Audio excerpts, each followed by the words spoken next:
Hi, welcome to DoctorSecrets.com. I'm DR, and today we're going to talk about asthma, which is kind of dear to my own heart because I also suffer with this myself. The topic of asthma itself is way too broad for me to cover in 3 to 5 minutes. But what this is basically just a very simple introduction to what asthma is, and also a look at some of the most common mistakes that I see in clinic with people that suffer with asthma. So it's basically a primer on stuff you should know if you have asthma. The first thing is what causes asthma. And asthma is basically a form of allergic reaction. So different people react to noxious stimuli in different ways.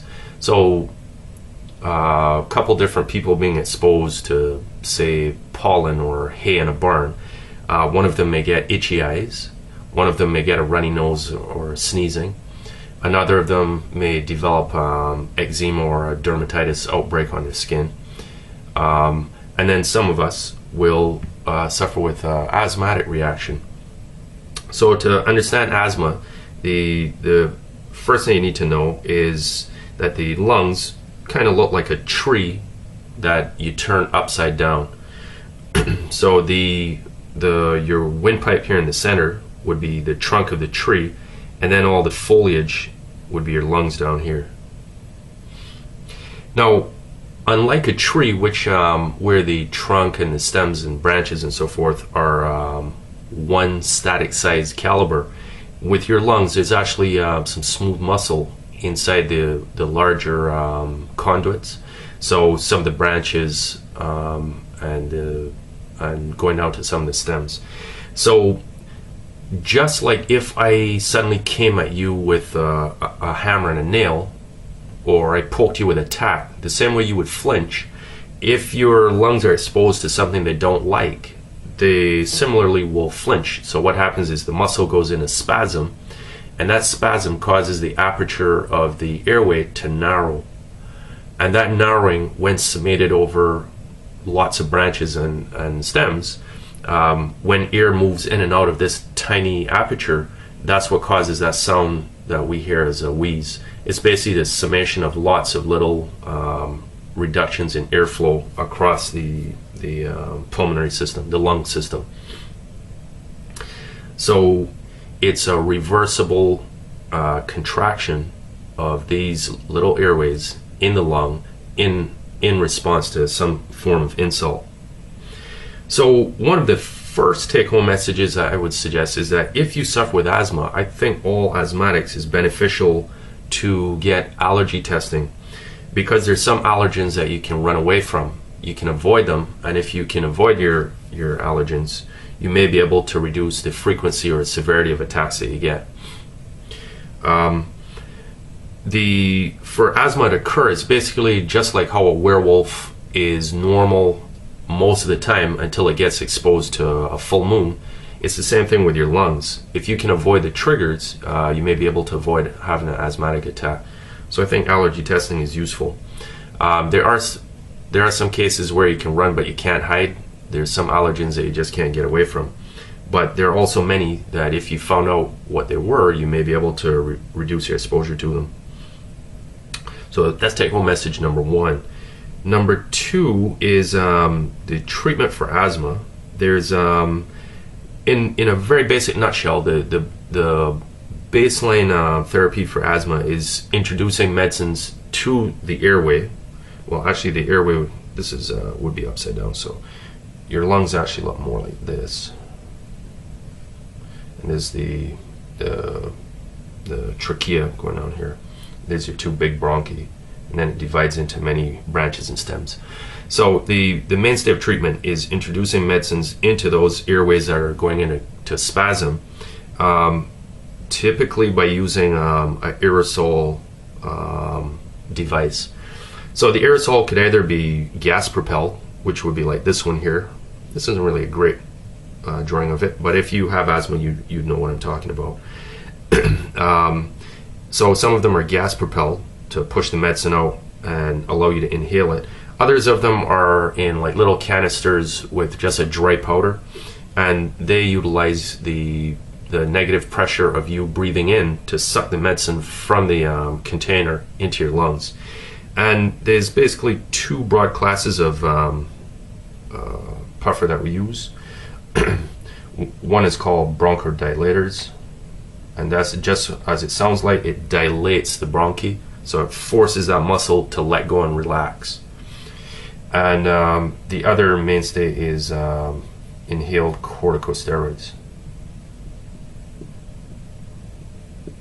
The corticosteroids are basically derivatives of a natural anti-inflammatory you produce yourself. So part of the problem is, just like if I came along and punched you in the face, the same way your eyes would start watering and your nose would start running. Similarly, the lungs, when they're punched by some irritant, will also start, in addition to going into spasm and flinching, they also start producing a lot of mucus and are irritable.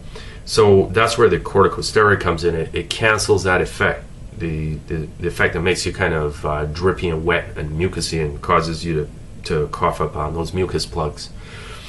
And that's important because those mucus plugs are a good medium for bacteria to live on, so it turns your lung almost into a petri dish. And that's why a lot of asthmatics are also susceptible or prone to lung infections and pneumonia as well. Now, one of the biggest mistakes that I notice with asthmatics is they'll often come back into the office several years later, or if they're unattached with a family doctor, I'll see them come in the office, and they're typically just asking for the bronchodilator. A lot of the time they're not using their corticosteroid. And the reason for that is the bronchodilator works immediately and it gives you immediate relief when you're wheezing. The corticosteroids, when you take them, they feel as though they've done nothing. But there's a trick to that. The bronchodilator works really fast, but within about 4 hours it flashes off and you're back to square one wheezing again. The corticosteroid immediately feels as though it's done nothing, but within the same 4 to 6 hours, when it starts to work, then it actually reduces the severity of your asthma attacks, so you may not even end up having to use the bronchodilator.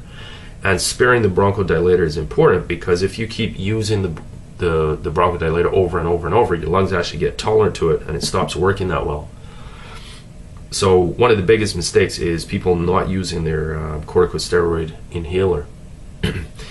Now, the other thing that can be confusing is how often should you be using it, and that really depends on the severity. If you're getting one attack every 3 months, there'd be no purpose in going to the effort of taking either of these puffers every single day. In a case like that, which would be like myself, I basically just use it, actually I use both if I'm feeling an attack coming on. I usually start with a corticosteroid and then only add the bronchodilator if I actually do start wheezing or I don't get relief within a couple hours with the steroid. If you're getting multiple attacks, like several times a week you're getting attacks, or you're waking up at night with attacks, then you should be on the corticosteroid every day as a preventative, so that you don't end up having to use a bronchodilator or rely on it as much.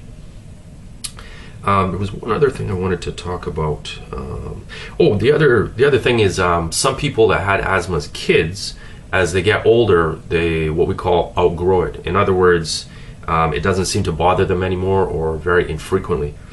But there's a caveat with that as well. A lot of people that think that they've outgrown it, it's not actually totally gone. It's just that over time, because of their switch over in hormones and the increase in size of their airways with adulthood, their symptoms are so mild they just don't notice it. But I had a wake-up call myself with one of these events where I assumed I had outgrown it because I hadn't had an attack in months. And outside of Canada, I was visiting a restaurant in Europe, and they allow you to smoke still within restaurants, whereas here in Canada you can't smoke in public forums. So I had a severe asthma attack, and I didn't have my puffer on me. It was back at the hotel, and I felt as though I was going to die in the taxi on the way back. So even though you may assume that you've outgrown asthma, it's important to still always keep your bronchodilator one in specifically up to date, because it can be life-saving. Every year a few asthmatics will die from asthma, because the bronchospasm is so severe that they're simply not able to get any air in or out. Basically, the airways get so choked and so narrow, and there's so much mucus in them that no air passes through anymore. So that basically is asthma in a nutshell. There's a lot more you could say about asthma, but those are the key points that I think that every asthmatic should know. So again, one thing I really want to drive home is if you get a lot of attacks, you should be on your corticosteroid daily. And for all types of asthmatics, they should always have access to a bronchodilator, because that's the one that can save your life if you're in a big jam. And that, ladies and gentlemen, is a nutshell on asthma. Thank you for watching, and stay well.